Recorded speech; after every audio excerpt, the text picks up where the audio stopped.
There we go. We're on. Yep, we're on. Excellent. I'll just put that like that. Hit that. Open the thing on a different window. What? Open the thing on a new tab so that we can look at the chat from your computer. I can do that right here. Oh. There, see? Cole's in there, John's in there. Oh. Peter's on here.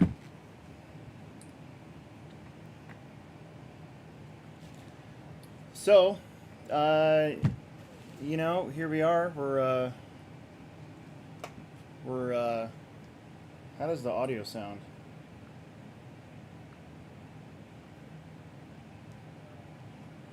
How does the audio sound? Oh, it's good. Oh, it's pretty good. Okay.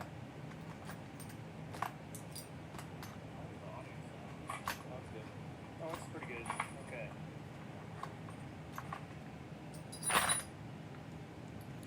All right, so we're right back to where we were last week when I bailed out. Give me a second here.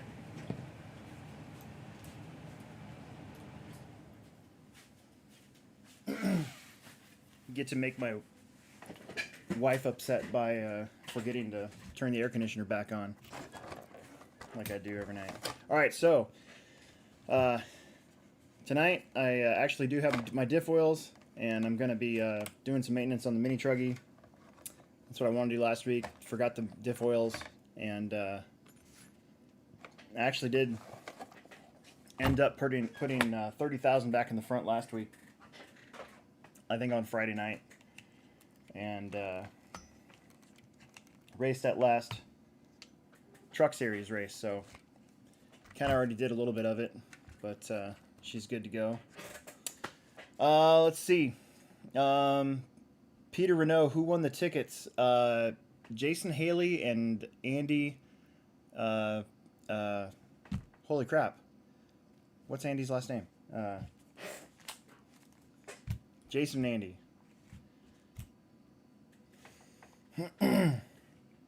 And Cole Webb, did I give the trophy to the Haley kid? Not yet.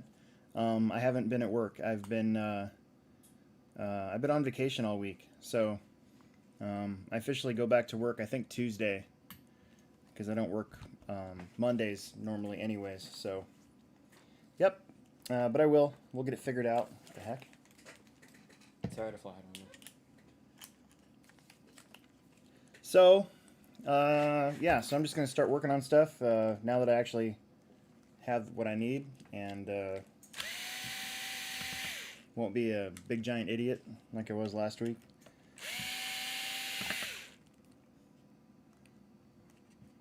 Emerson and I have been fishing the last 3 days in a creek basically down the street. And it's been pretty fun.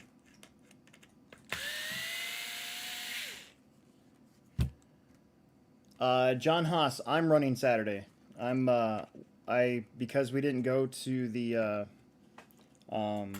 Cheyenne Shootout race like I'd planned, and I'll be here in town. I'm actually just gonna clock in and run the races on Saturday. So it'll be a normal everyday happy club race on Saturday. Should be really good. I'm looking forward to it. My 10 scale buggy was really good at the summer series, so I'm kind of digging it. Peter Renault, I need some of your fishing hats. Yeah, so I actually got those at Tractor Supply Company for crawling, because you know, it gets really hot out and I wanted the sun all out of my face and everything. So they're like $11 at Tractor Supply. I don't know what you guys have up there in Canada, but have you seen my 1.5? My little, oh, wait a minute. No, that's not it. Oh, there it is right there. Okay, good.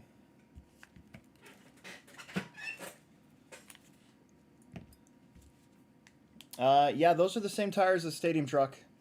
The Techno Truck, you can do Stadium Truck tires or you can do short course tires, and I've tried both, and I think Stadium Truck tires are definitely the way to go in mini truggy. A lot more stable, a lot more grip.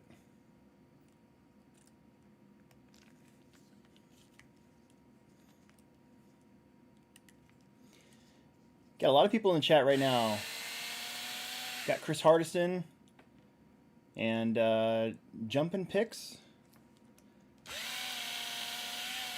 So tonight I'm working on my mini truggy, like I wanted to do last week, except this week I'm actually prepared and didn't forget everything at the store. So we're going to refill both the front and rear diffs, and if I have time I might even take my Dremel to the front droop setting stops.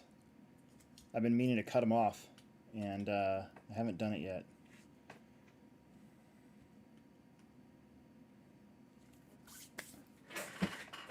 Emerson is working on his carburetor for his motorcycle that he bought this summer.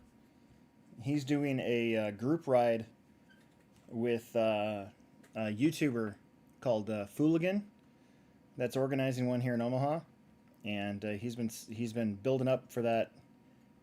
He bought a bike just so he could go do it, basically. That's why we're not going to the Cheyenne shootout like I had originally planned.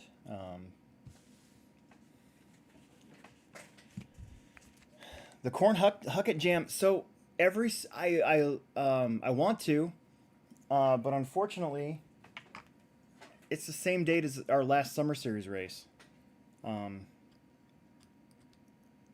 And what sucks is last year I was like, I would kind of want to go check that out, and I had planned on not having the Summer Series end up on the same weekend, and it did it again. It ended up on the same weekend, so that's kind of my bad. So we won't be able to.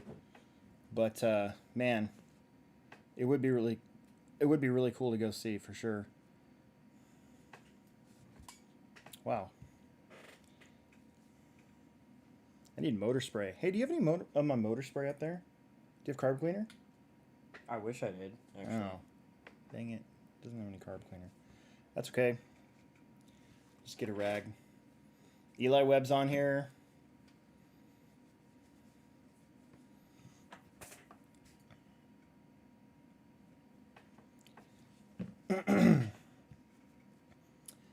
So, another good thing that I like to go through is just make sure the bearings are okay. This one's actually a little crunchy, so I might see if I have another 10x15 to replace it. This is your center diff. I would say it's crunchy, but it's definitely not as smooth as the other one, so we'll see.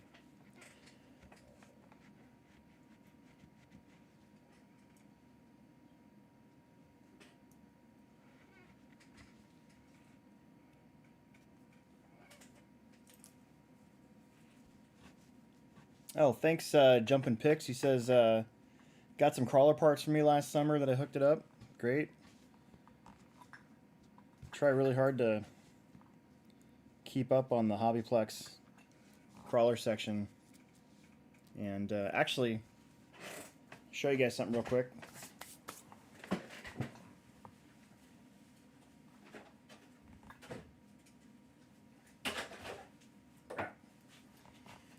So,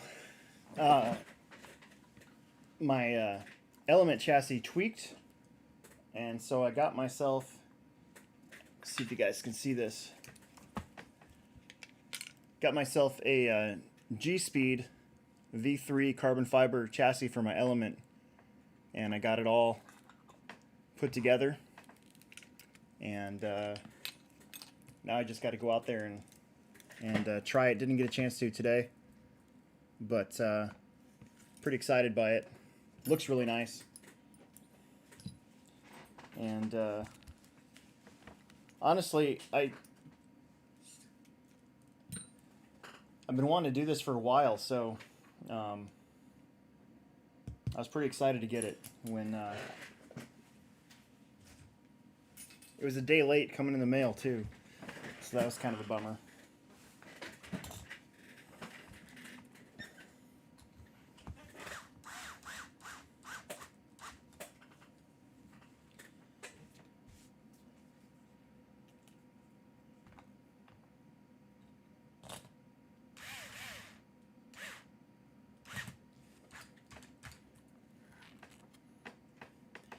Chris Hardiston went to a no prep race a couple weeks ago. Said that he couldn't quite get his vet tamed up, but took third with the 13.5 car and learned a lot. So that's pretty cool.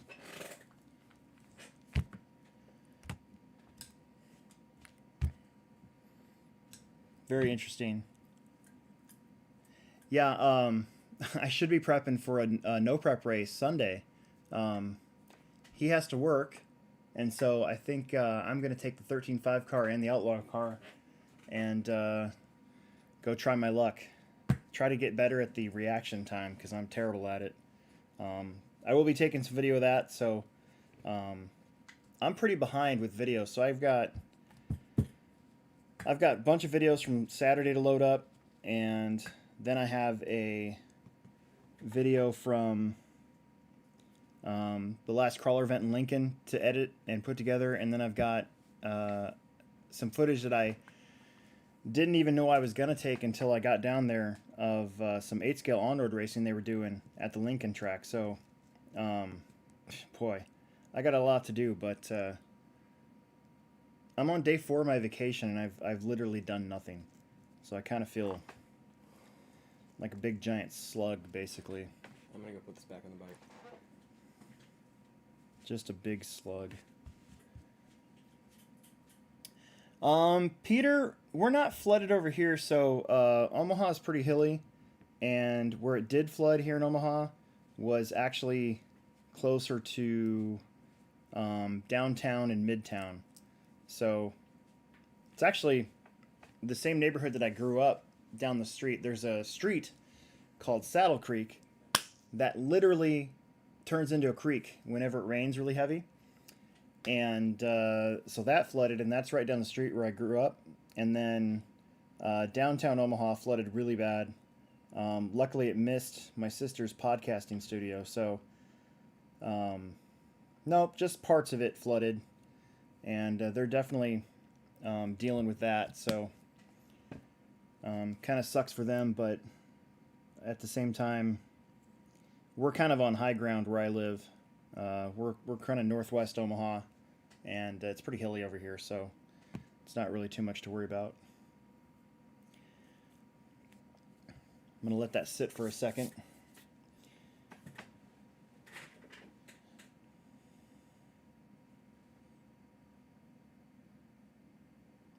Yeah, the people in the elevator were they were in they were in the old market. There's a parking stall that flooded, and that's where that video came from. Yeah, that was pretty scary shit. Like, plus that water's gross. So Omaha's sewer system is very old, and basically when it rains a lot and it floods like it did, you're not just getting rainwater, you're getting like raw sewage mixed in there too. So I'm sure those guys smelled amazing afterwards. So yeah, it was not good. Not a good situation at all.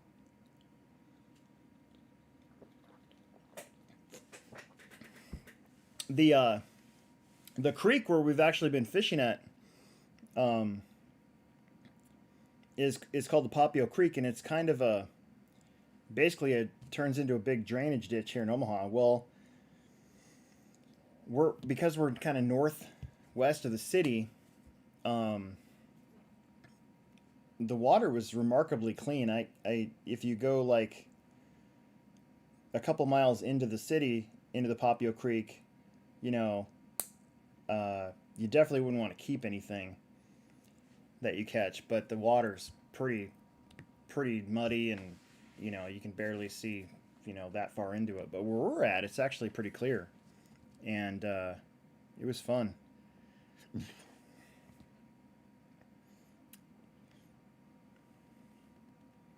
And the catfish actually, like all the catfish we've been catching, are really clean. Like it's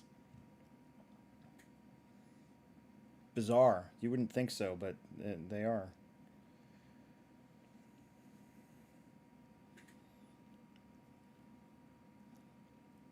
I used to work at the Baker's supermarket at Saddle Creek in Leavenworth. I was the meat clerk there before I worked at Hobbytown, and every big storm it would flood there.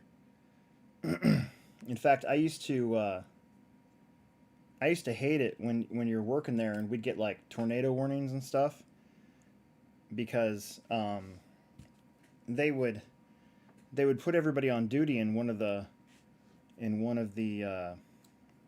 like meat coolers, right? Like they would put us in the meat cooler, but then you had any customers that want to stay, they'd put you in like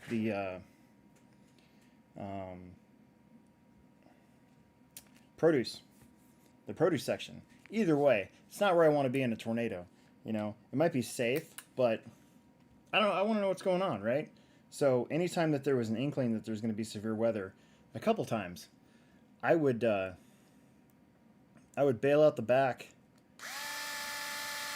get in my car, go to my parents' house, which is right up the street, and just wait out the tornado warning because, if there's a tornado warning, you can't do anything anyways, because they'll just shove you. They'll shove you in the coolers, and then when it was over, I'd come back and I'd just sort of like slip right back in and go back to work. And boy, never got caught doing that. But I saw some crazy stuff when Saddle Creek would flood. And people are stupid. They just drive their cars right into it. And then wonder like, oh, how come we're not going anywhere?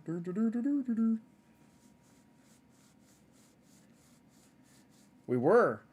Cole, so it's crazy. The last 2 days, yesterday and the day before that. All right, so here's the story. So there's a park here that I go mountain biking at called Tranquility Park. And it runs right along Popio Creek. And there was always this spot that I always thought would be a good place to fish. And one day, a couple years ago, I'm just like, you know what? I'm just going to get my stuff. I'm going to go. So I went there by myself. Almost fell in because it was pretty steep. But I literally just dipped my rod or my line into the creek right next to the bank. And it was really deep. And I caught something. I didn't land it. It was huge. And I was way under geared. So I had like 4-pound test line. Whatever this was, about grabbed me and pulled me in. So broke my line. Went back there a couple days later. Never did catch anything. And then finally, Emerson's not in school yet, and he had the day off. He's like, hey, let's go try that spot. So we went there on Tuesday, and I immediately caught catfish like this big. And then I caught a carp, and then I caught another little baby catfish, and then I caught 2 freshwater drums, and one of them was really big. I mean, it was like this big, and had a big old head on it. Really pretty fish. Put up a pretty good fight. And so then we went home. Emerson didn't catch a thing, which was really funny. And then the next day, we were looking at the map, and I was looking for a bend in that creek, that same creek. And there's a bend right over here, about 2 miles away, and about 3 miles upstream from where we were fishing. And we went there yesterday, and the whole time, I'm just reeling in mostly channel catfish. I caught another one about pan size, and then I caught another one that was about pan size, and I caught a whole bunch of these little ones that were really cute. And it's really funny how the little tiny ones will talk to you. They'll move their sharp fins around and make that kind of weird clicking noise.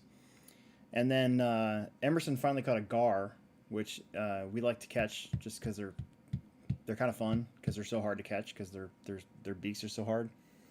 And um, and then the end of the night was coming. We were down to 3 worms, and I'm like 3 half a worms, and I'm like, all right, I'm almost done. So I had this line out, and I hooked something that was enormous, and fought it for a good. We started to get video of it, and the video lasted 2 minutes before my phone battery died. But before that, I was fighting it too for another probably 2 or 3 minutes. So a good 5 minute fight or so.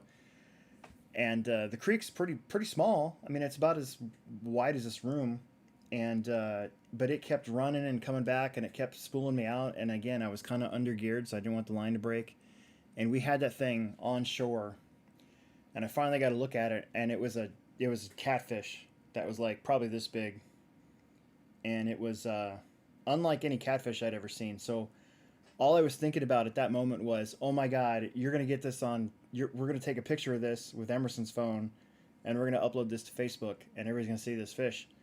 And as we were going to get it, because it was right next to shore, like it was right there. It was right there. Emerson reached down, and he grabbed the line, which is a big no-no, and the line broke, and the fish swam away. And I was standing there like this, like. So it was brutal.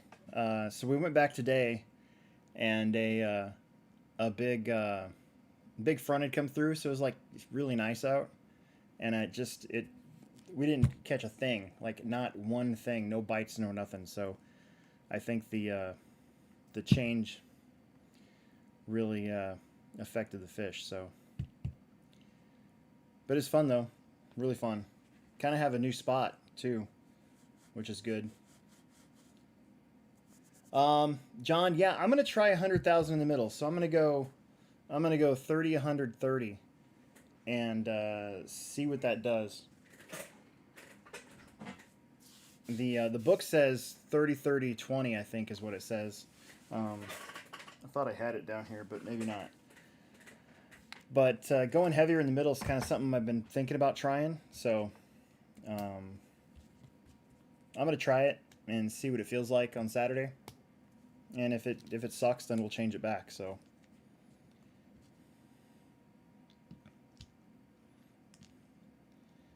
Yeah, dude, spider wire, man. I fully agree with you.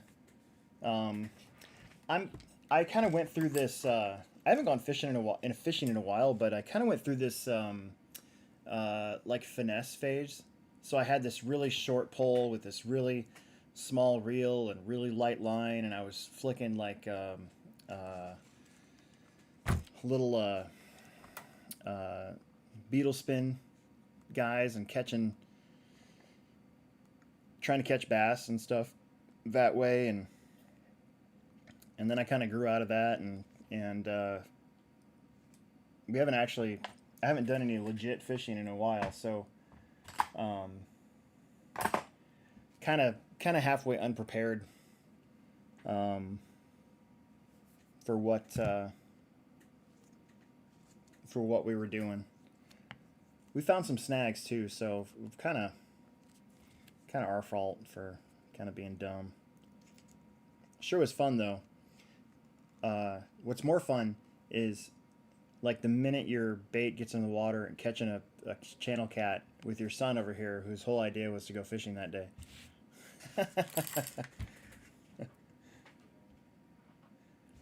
But oh well, he'll get better at it. Chris, do I go hunting? I've never gone hunting before. I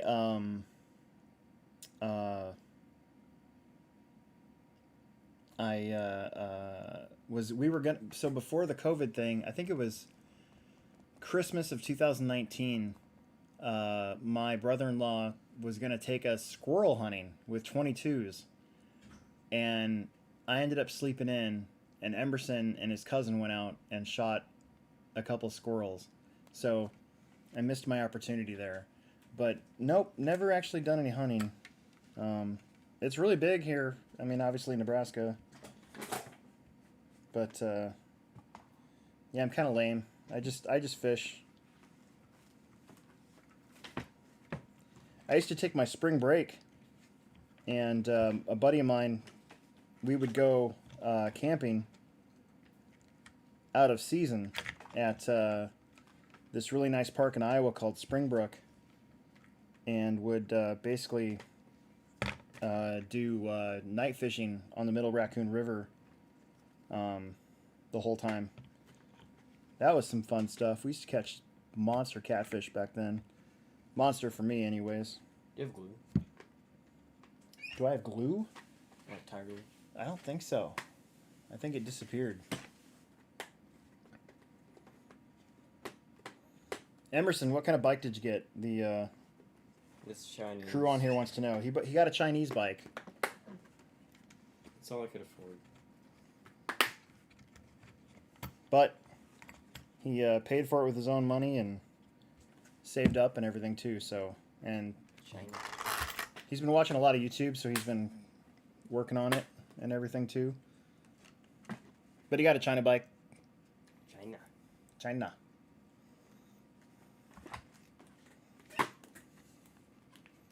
I lost the front piece to my helmet. Look at this. This sucks. That sucks. Peter Renault arrow fishing with a slingshot. With the slingshots with the reel on the side. I've seen that. Yeah, we saw that guy doing it off that bridge. Yeah, remember? we went camping once at Lewis and Clark Lake in South Dakota, and bow fishing was really big up there. Guys were just nailing them from really far away too on the dam side. It was pretty awesome to see. Oh, toss this. What? Oh.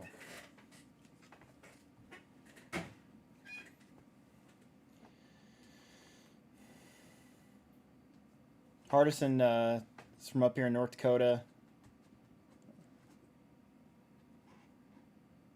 Yeah. The owner of Hobbytown goes hunting every once in a while. He's from western Nebraska, so they're kind of... His family's kind of more into that... Kind of that... I guess I would call it culture, I guess.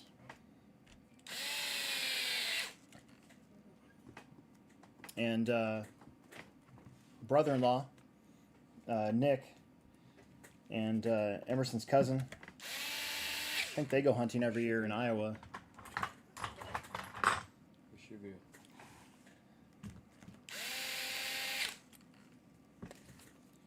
Okay, we got the front, we got the center.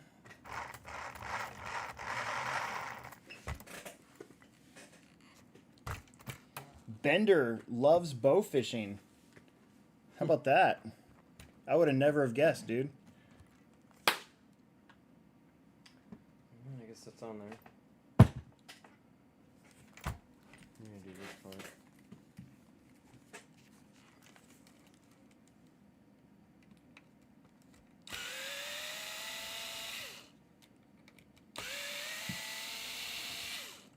Yeah, with the bike thing with him, you know, he paid for it with his own money, so he's got to take care of it, right? That's And what I'm trying to do. so far we haven't made anybody. Not yet. I had one lady take pictures of me. We haven't made anybody mad in the neighborhood yet, which is good. I'm waiting for the next door post. The thing about it is, like, our neighborhood, there's kids all the time going back and forth on bikes and stuff. So I mean, if anybody ever gets in his face about that, I'll just be like, well, oh wow, dude, we broke the rear one too. You know how last week we found out we broke the front one? Look at that. We broke the rear one in the rear one in the same spot. That's amazing.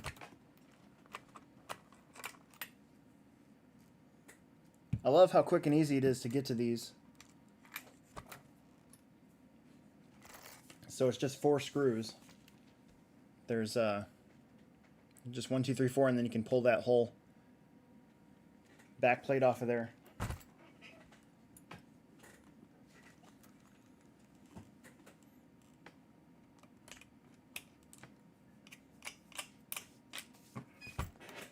Luckily, I have another one of those covers, so that'll be good.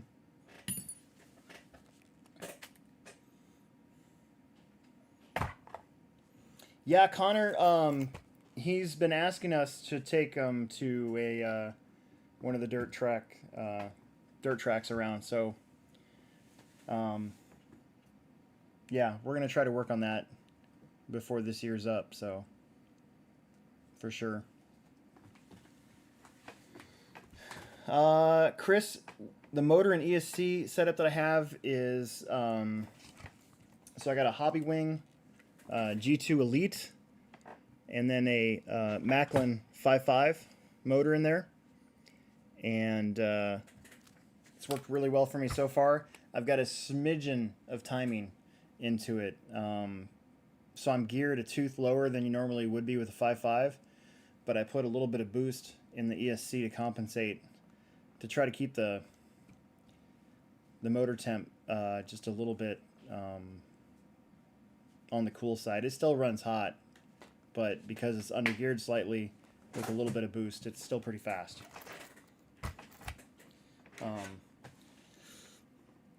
I don't really have any brand like preferences when it comes to motors, other than they've got to have motor tabs that are flat. That's my only nitpick about motors. I can't stand the ones that have. I'll show you.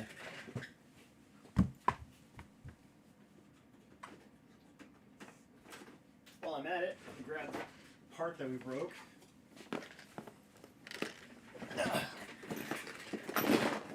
I just put them back in this box. All the rest of mine. There we go. So, I'll show you guys what I'm talking about. I hate these. Hopefully you guys can see that. That is my least favorite motor tab of all time. Just those stupid little holes. Or the ones that have the open sides.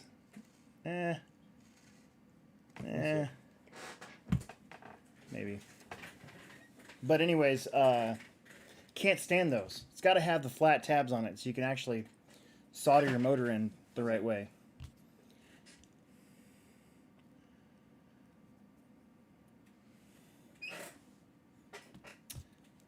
Nope, totally out of focus.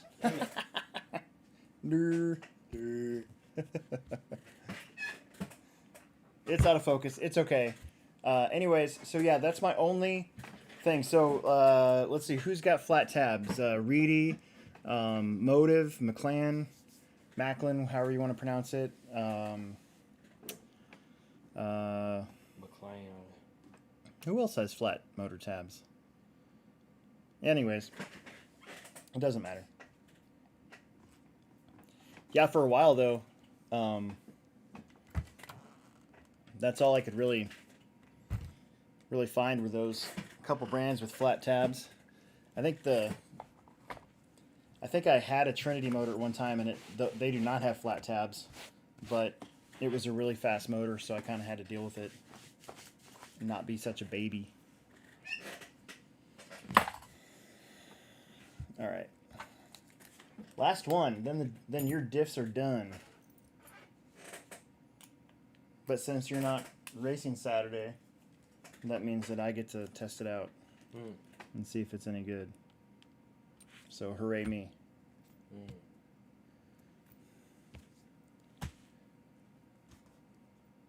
It's kind of filthy, actually.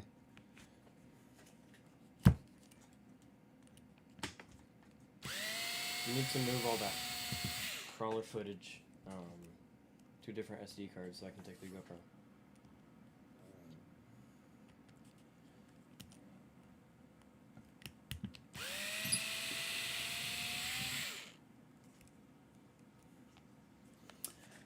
Let's get caught up in the chat. Peter, I know that didn't work at all. Hardison's 13.5 cars running a Punisher. That, you know, I mean, Trinity knows how to make motors, so I'm I try not to bag on anybody's stuff. I have my own little quirks about things like flat motor tabs, and that's about it. I've been tempted to get the DRK ESC just because I want to see what all the hype is about. But I want to try this. I want to try my Unlimited Sunday with my own speed controller setup and see if I can tune it in myself. I got an old Orca with a bunch of boost and stuff in there, so it should be really good.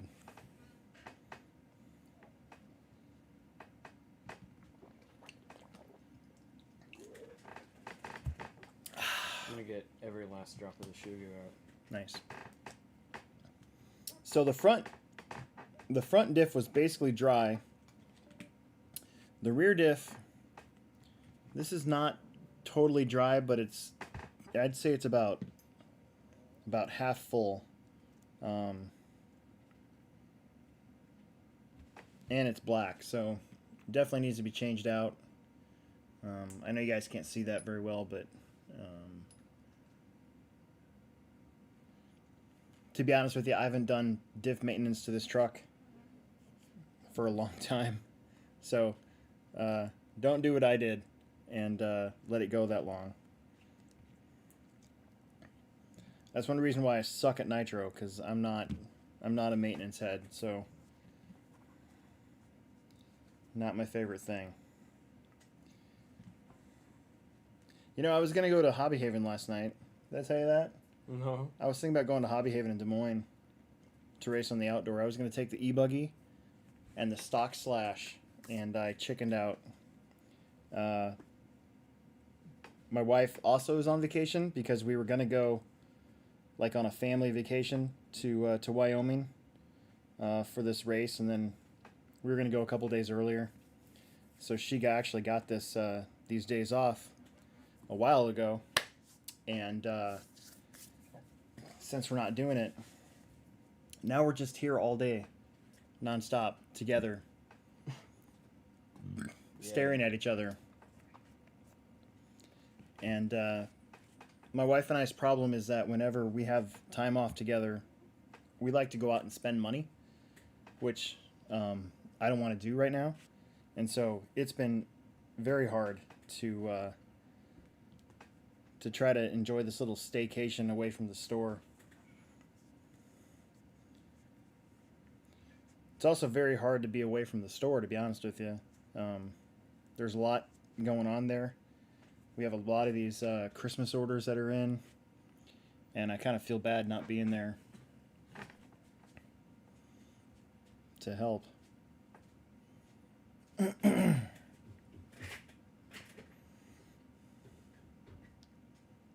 should have went to Hobby Haven last night. I think that would have been fun. Why is there a toothbrush down here? Let's see. Diego Quintana asked what drill this was. So this is a Hitachi, but they're called something else now on Amazon. They're like $56 for one of these. And I don't know. I got it for free, so I can't complain. It works really good. It doesn't have a ratchet like some of the other ones do, but I still like it. It works really nice. Bender wants to know what my favorite brand of motor. So I kind of don't have one. I think I own right now a Macklin, a Reedy. I got a Reedy 6.5 in my mod car. I got a Macklin in this. We've got a Motive 13.5 in the drag car. I've got a Viper 3.5 in my drag car, my unlimited drag car, and Viper is the predecessor to Macklin, so kind of the same deal, but not really. Boy, I don't know. I've had a Trinity motor back when I tried to race stock again for a little while, and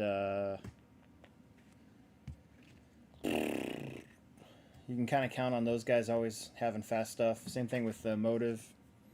I think the Macklin mods are real smooth. They were the first ones to have a 7.0 before everybody else did, so that's kind of why I've ran quite a few Macklin motors. Yeah, I don't really have one specific brand that I'm kind of loyal to. You know, back when I was sponsored by Losi, you know, I ran Orion stuff. That always served me well. I had Orion speed controllers for a long time. Basically from 2016 to probably 2020. And then before that, I used to run all Novak stuff because I was sponsored by Novak. That was a lifelong dream of mine to be a Novak driver, and then it kind of happened, so.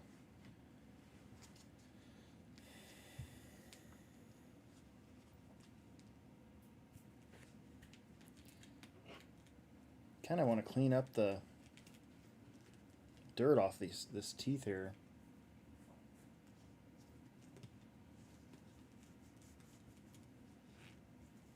And that's the thing, like everybody's got kind of different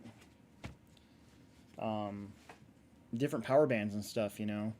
I remember the Orion stock motors, you had to gear them like 3 to 4 teeth lower than what you would normally gear a stock motor at the time, you know. And then if you get somebody else's motor, you got to find the sweet spot between it being too hot and not. So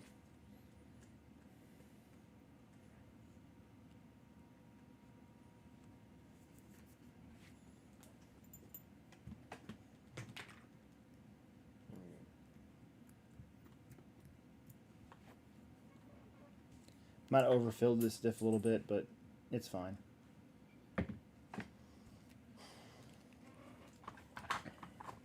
Jackson bought Chad Parks's, like the Nitro, the big Nitro, the 8-scale one, the MX.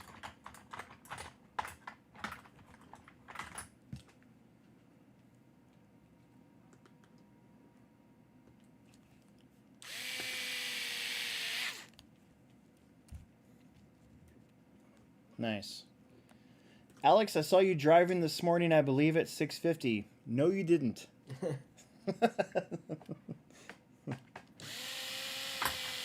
Because I did not wake up till about 11:30 today. Maybe some for free kickstarts. It's my vacation. I ain't waking up early for nothing.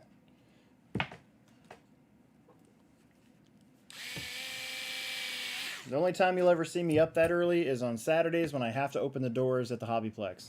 Otherwise, I am never awake that early. Y'all can kiss my butt. So back when I was in junior high and I was late all the time, my principal, my vice principal, I think, Mr. Schultz, he's like, I'll never forget. He told me, he goes, Alex, you know, what are you gonna do when you're an adult and you have to be to work every day at 7 a.m. in the morning? And my response to that was, I'm never going to have a job that's going to require me to be there every day at 7 a.m. in the morning. And here I am at a job that does not require me to be there every day at 7 a.m. in the morning. Otherwise, I would have been fired a long time ago.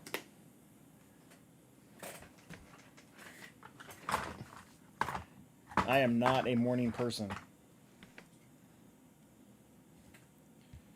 Whew. Where's that rag at? Peter, are gas truck motors the same size as 8-scale? They are not. So 8-scales use a 21, and gas trucks use, well, they're supposed to be using a 12. But, you know, I had somebody ask me if they could use, if they could race a Nitro Rustler, and you know, we'd probably allow that just to make sure somebody, you know, could race. But they're supposed to be using the 12. A Rustler's engine's like a 3.3. A Traxxas 3.3 is like a 0.19 basically. So we'd still let people race if they wanted to.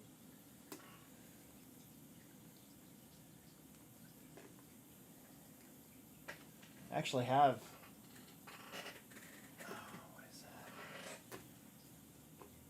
I think this is a 21. So this is a Paris, a Pico, a Pico 21 8-scale on-road engine, and it's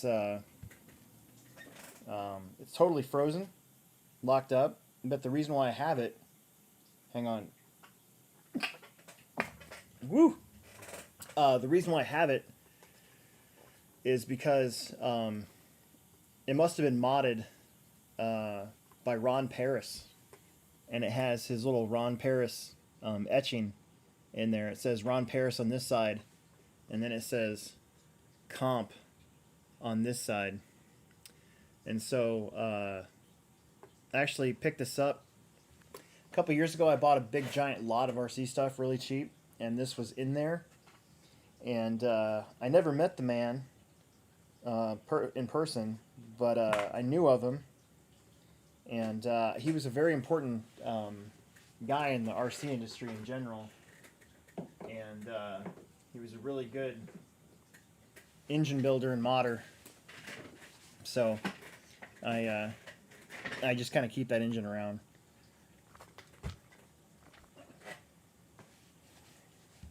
Okay, where am I at?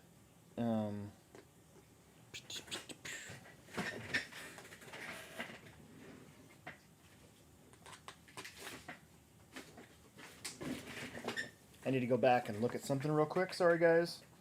Just want to make sure I put this in there the right way. Because if I don't, then it'll be wrong.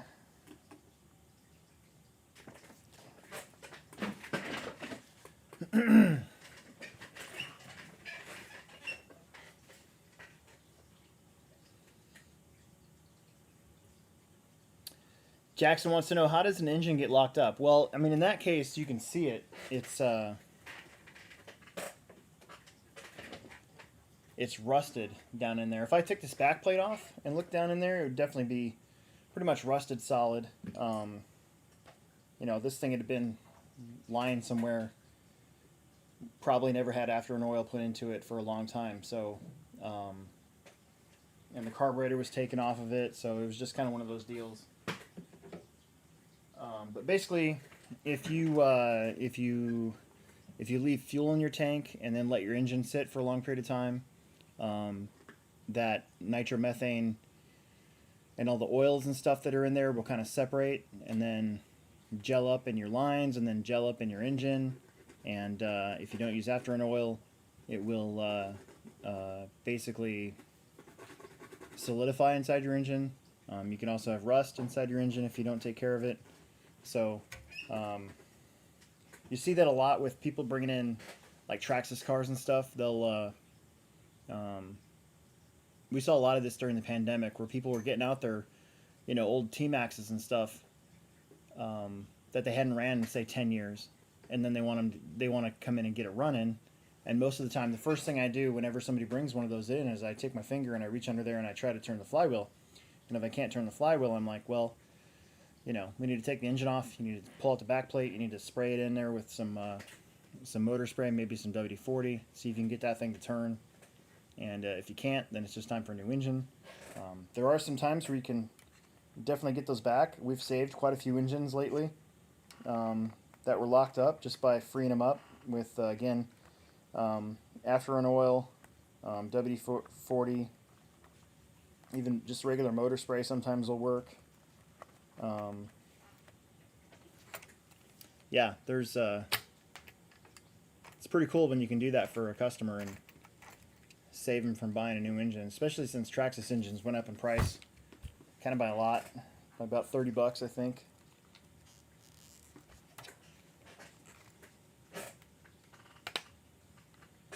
Okay, last screws here, and we're gonna have fresh diffs in our E-Truggy. I just did the shocks a couple weeks ago, so I'm going to leave them alone. Techno shocks are pretty darn good for getting rebuilt every once in a while, so we're going to let that ride for just a little bit. I think I'm going to paint this. Jackson, we do have after an oil. It's right by where all the shock oils are at. Same spot. It even says after an oil on it. So you got that going for you.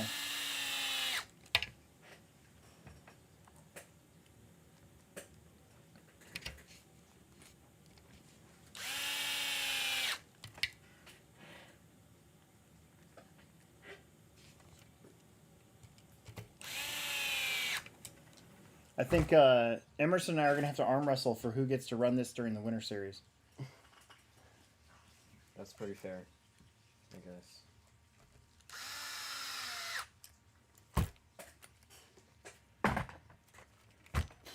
Connor, you asked a question and I think I missed it. Where was that at? It was about a setup for a car. I think I was going to try to come back to it and I missed it. There you go. What electronic setup would you put in a 13.5 four-wheel drive when you're just starting in racing? Hobby Wing Just Stock, they're $54.99 still at the Plex. Before everything goes up in price, they might be a little bit more soon. So we still have a whole bunch of them at the old price. And then whatever 13.5 motor fits your fancy, dude. They're all $100. You can't get around that part of it. If you get one of the cheaper ones, most of the time you won't be able to turn the timing on the end bell. So you just have to buck up and get one of the good motors. But the Just Stock is what I run in. I ran 13.5 stadium truck last year on carpet. It's what I run in my touring car. It's what I run. It's what I will run in my my F1 car here this winter when I get that going. Anytime that I run stock, spec anything, I pretty much get a Just Stock because they're just stock, you know. You can't use any of the fancy stuff anyways, technically, so why pay for more? But the motor part, you just, whatever you think is whatever you feel is the best motor, they're all, like I said, they're all about $100, and there's nothing you can really do to get around that part of it. So, do I prefer a four-wheel drive buggy or a truggy? Dude, So fun. truggies are pretty damn fun, and because we race mod, so some tracks were trying to spec these, and honestly, I couldn't think of running this thing slower than what we run. Like, I think some of them are reusing a 13.5. Ugh. Like, why? Like, they're so fun being fast. So I do enjoy that. That being said, I do like running four-wheel drive. In fact, I'm thinking that if we get awarded the Nats next year, which I got to work on finalizing here, our bid, but if we do get awarded the Roar Nats next year, I might try to run 13.5 four-wheel drive and get a Techno Point 2 and get it all decked out for the stock class and see what I can do with it. I still feel like I have some high anxiety national level competing racing in me, so we'll see what happens. But I do like mini truggy running mod.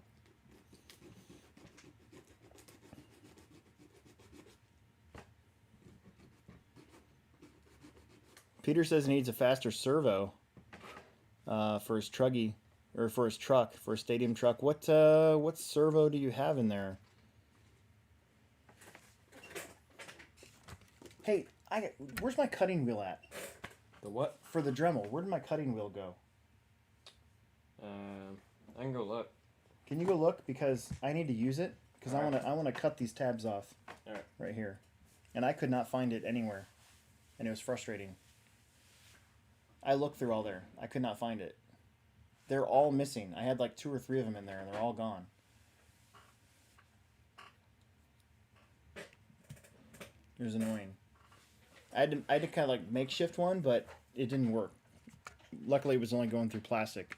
But if I want to do the metal right here like I want, then I need the actual legit cutting wheel. So. I wonder if there's any in my box. Did you look in mine? No, I didn't.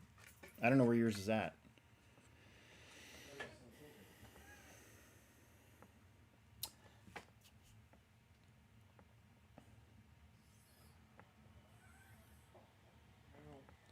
Daniel says, I wish there was 13.5 two-wheel drive buggy. No, you don't.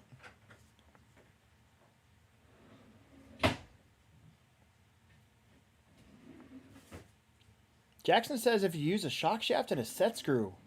I didn't even think about that. That's a good idea. I wonder if I could get away with that. Interesting.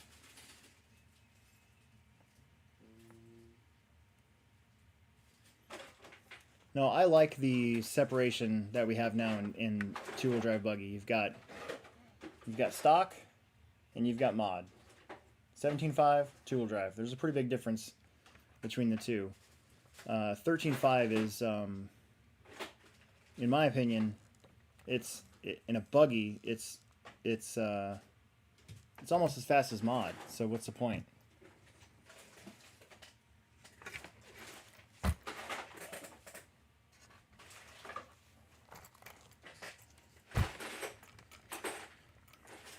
Okay.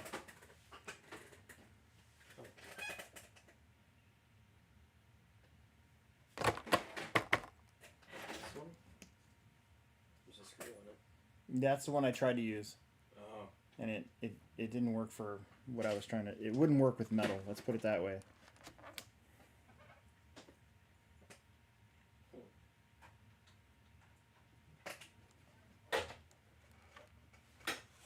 I feel like John just made a comment that that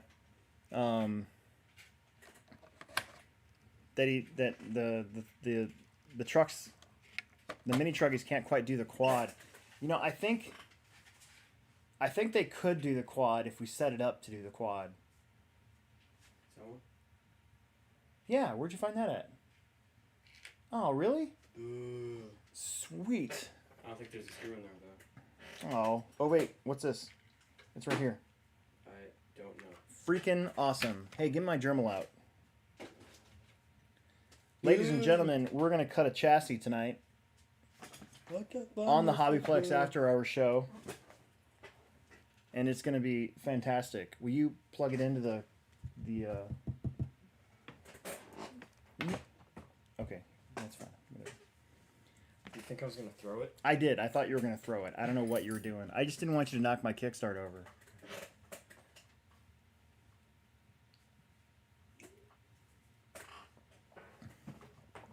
You don't see it underneath of there? I see it.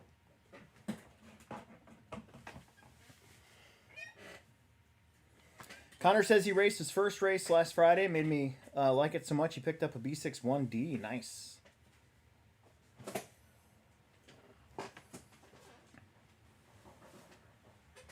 Yeah. So the nice thing about, say, like our independent class, independent stock buggy, is that you don't have to have the latest and greatest current, two-wheel drive car to compete. It's kind of like on the on-road, these guys have a class of racing they call vintage, and because the tires,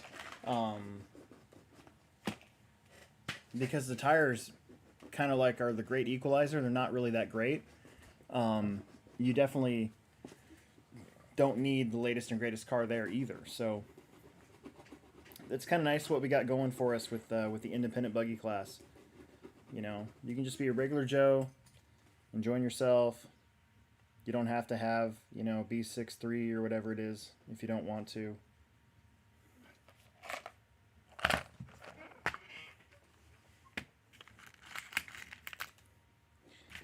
Cole asked a question earlier if I knew what I was going to do for the track layout for the round 5 coming up here at the end of the month, and for the summer series.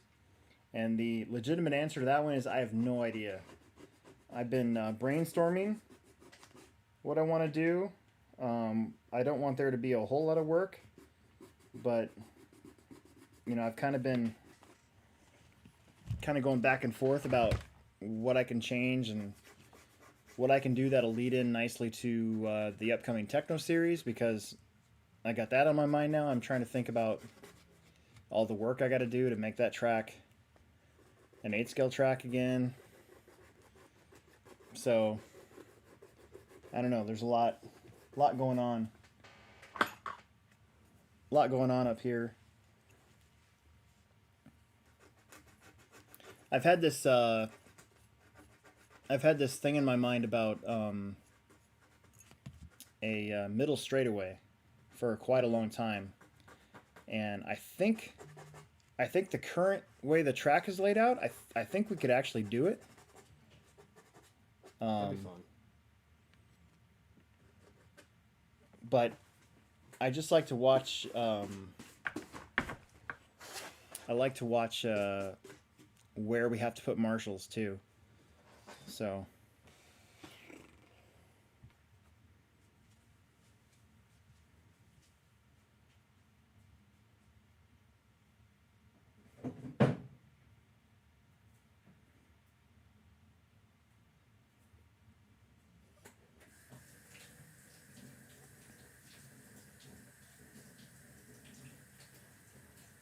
Yeah, Tyler, that was kind of my point. Like, we don't need uh, a fourth two-wheel drive buggy class. You know, it's kind of funny. There's this thing um, on the A main dealer site, and it has a tips for successful racing. And you know, it's one of them is it says you can never have too many classes, and I completely disagree with that. I think you definitely can have too many classes. Um, Not everybody can be a winner, and you need to have. I think you need to have a way for people to grow, but not to have it so that you have everybody so dispersed that you've got like 4 or 5 cars in each class. Like that just doesn't, to me, that doesn't sound like fun. So, um, if you see some of these tracks on the West Coast, I mean, if you ever look at a JBRL class listing, holy crap! I mean, there's like 14 or 15 classes. And the other thing that I think about personally is like,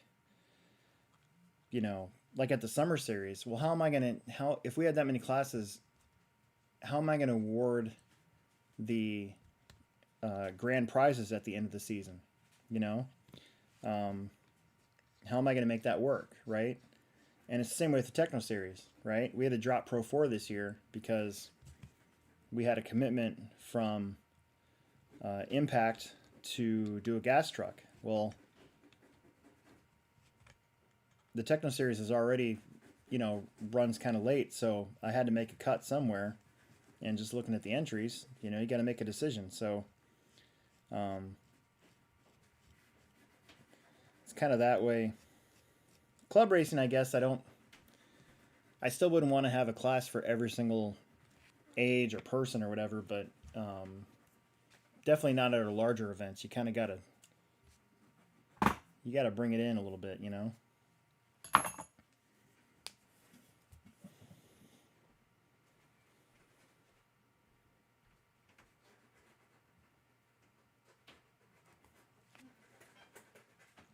Ow. Ah.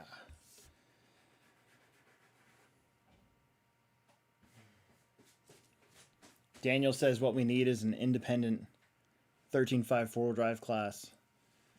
Yeah, I know. I was thinking about maybe doing a maybe like another independent series next spring as like a lead up to the kind of a lead into the Pro Tech race. It'd be like 5 or 6 weeks maybe, and it'd be independent buggy truck and 4-wheel drive. But again, I'm not really into adding too many classes. I feel like 2-wheel drive buggy is kind of the perfect type of car to let somebody grow from Plex Spec to expert and having something in between. So that's just my own thoughts on the whole thing.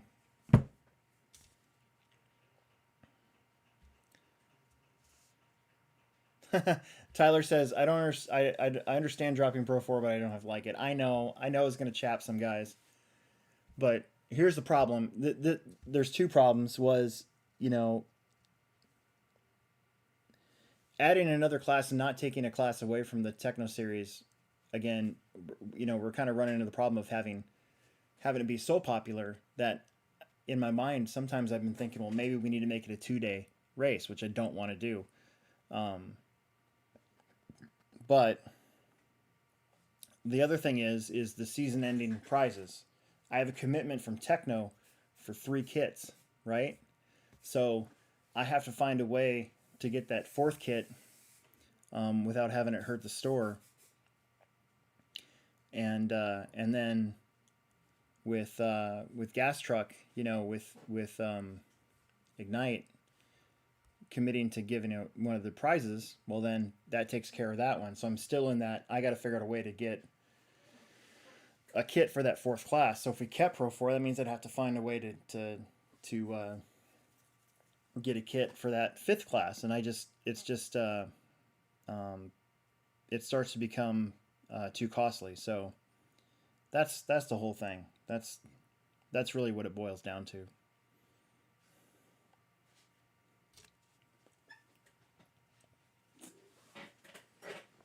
Okay, I've been wanting to do this for a while, so hopefully you guys don't see me shatter my my face on live TV. So since I don't use the droop screws on the truck, I'm going to cut these 2 tabs just completely off so that they stop catching dirt. If you see, like, if you ever run one of these Techno cars, like the 4-wheel drives, a lot of the team drivers would just chop these guys off front and back because they catch and they pile up with dirt. And so when you hit like a jump or something a certain way, it can grab that car and flip it. And since I'm not using them at all in the front, but I am using them kind of in the back, I'm going to leave the back ones, but I'm going to take off the front ones. Hey, Emerson, do me a favor. Emerson, will you run out into my car and get my sunglasses, please? Just and then my pitters. No. Get Yeah. No, it's gonna be funny. Will I be able to see? Yeah.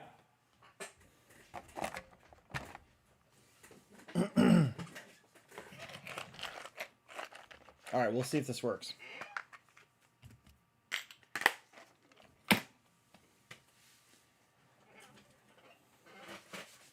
You're going to see me wearing pit vipers on here. You guys want to see something cool? Check this out.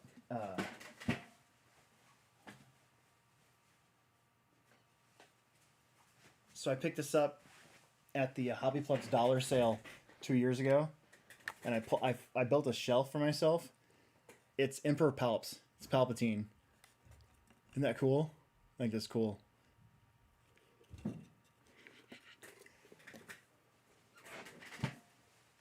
I got them on display over here.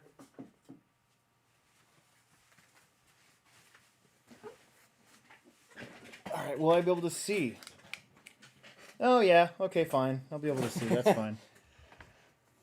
I hope, anyways. All right, here we go. Got my pit vipers on. I really can't see, actually. Yes, you can.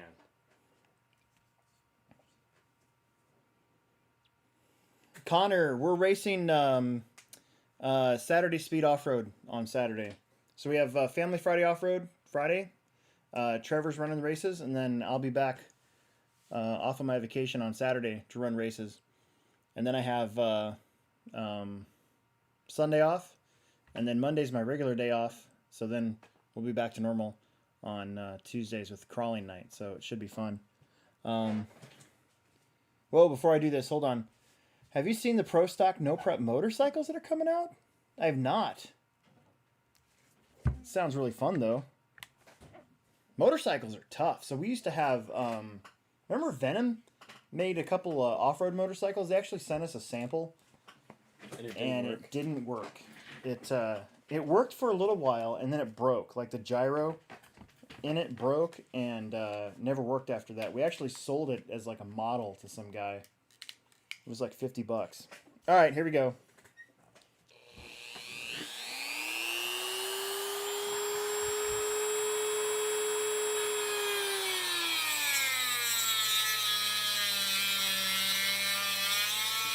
Spark? What'd you say? I thought it was gonna spark. Nah, it won't spark.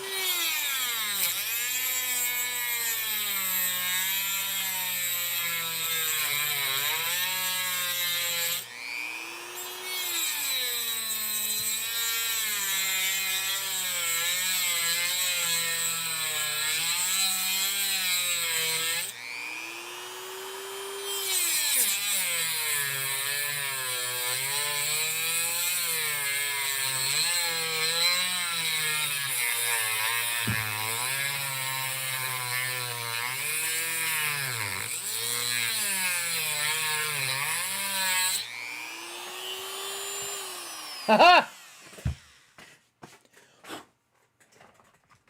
Woo! Beautiful.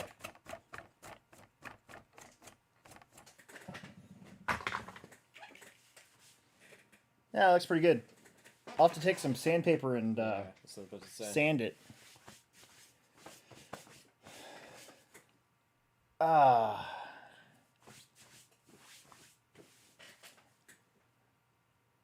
Was I going to give out Plex bucks to the people who didn't? All you have to do is ask on the race day. Don't ask me when I'm like at work or out doing stuff when I'm not at work. But just remind me on race day and I'll make you some. I could have swore there was a big stack of Plex bucks sitting there though, from when I was gone. All right, other side. That was fun. How's that going? Oh, it's fine. All right, here we go.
Sweet. I think I'm gonna go re-rig my line. 'Cause it's not all weird. I'll bring it down. No. We need space to do that. I know. No. You're not bringing that all down here. Plus, you got that stinky worm on there. No, I'm gonna cut it off out there. No. I'm just gonna bring the rig. I'm almost done. We're almost done anyways. All right, there you go. What time is it? Oh. How has it been an hour? I know, right? Will you put my Dremel away for me? Yeah. Okay, so we chopped that off. You guys can see that hopefully. And like I said, I never really use those droop screws anyways, so on the front.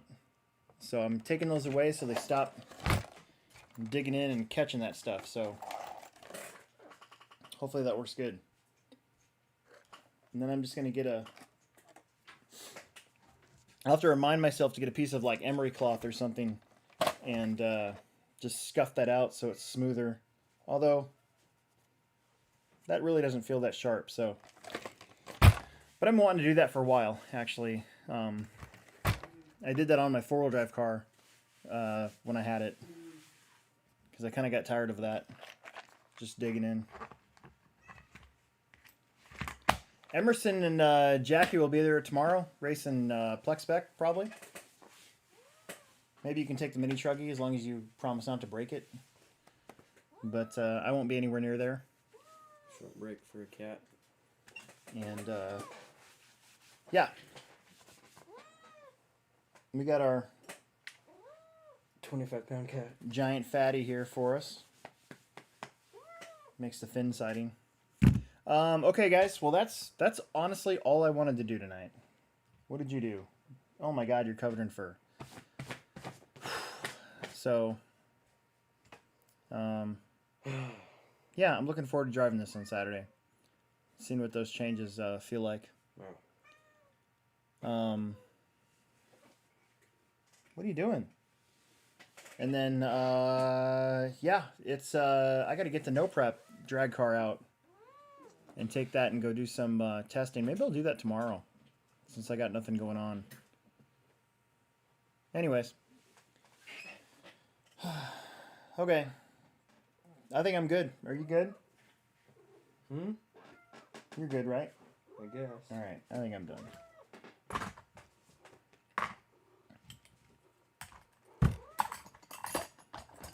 Anything else in the chat, guys? I think that's all I wanted to do tonight.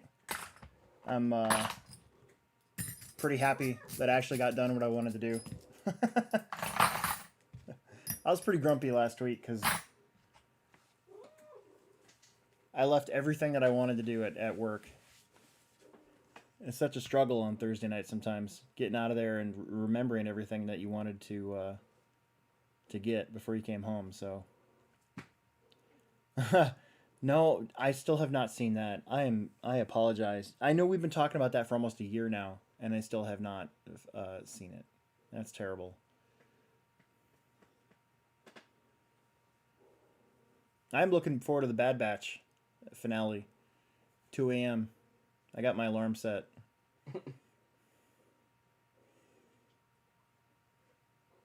And I did watch. I watched the What If from Marvel on Wednesday. That was pretty good. What are you doing, Fatty? But yeah, I think I'm out. I think you guys. Thanks for hanging in there, and we'll kind of get back to a regular schedule again. And I think next week. Next week I might be starting to build one of my Tamiya cars, maybe a Monster Beetle. I've been thinking about it. So, all right, guys, thank you very much, and I will see you later. Oh, before I go, there will be no podcast on Monday. This guy's got a high school open house at 6 p.m. So I'm gonna take the night off and go check out his high school and be a good parent. So we'll see you next Thursday.